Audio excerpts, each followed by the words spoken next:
আমার বাড়ি আসতে যদি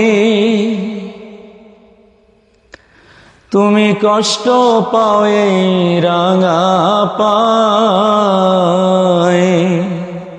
হ্যালো ভিউয়ার্স, আসসালামু আলাইকুম। আশা করছি সবাই ভালো আছেন। আলহামদুলিল্লাহ, আমিও ভালো আছি। পবিত্র মাহে রমজানের পর এই প্রথম আমি আপনাদের সামনে কিছু কথা বলতে আসলাম।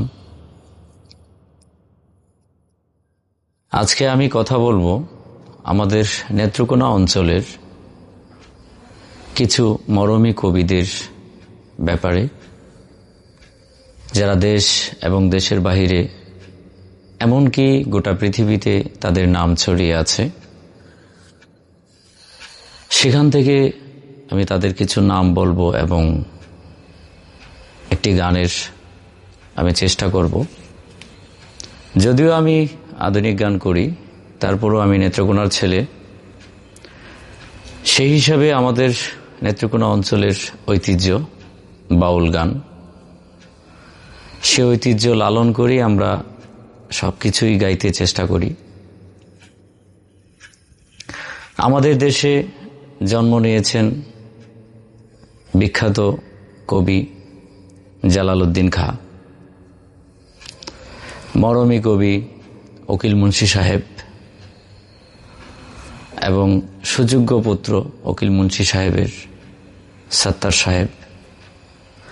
আরও অনেকেই আছে আমার নাম না জানা।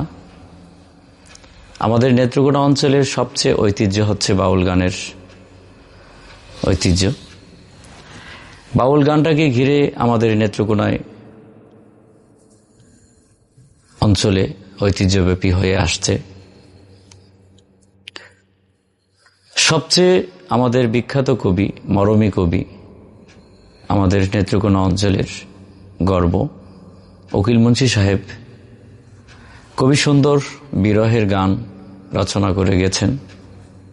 কিছু গান আমাদের নেত্রকোনা অঞ্চলের শ্রদ্ধেয় গুণী শিল্পী বারী সিদ্দিকীর গাওয়াও আমরা শুনেছি, গোটা বিশ্ব শুনেছে। জালাল খাঁর গান এখন গোটা পৃথিবীতে রিসার্চ হচ্ছে, যে উনি কথাগুলো যে লিখেছেন। চানমে সাহেবের গান, আরও অনেকের গান, এগুলো আমরা আমাদের এখন বিভিন্ন দেশে এই গানগুলো নিয়ে রিসার্চ করা হচ্ছে। আমি সেখান থেকে একজন কবির সবগুলো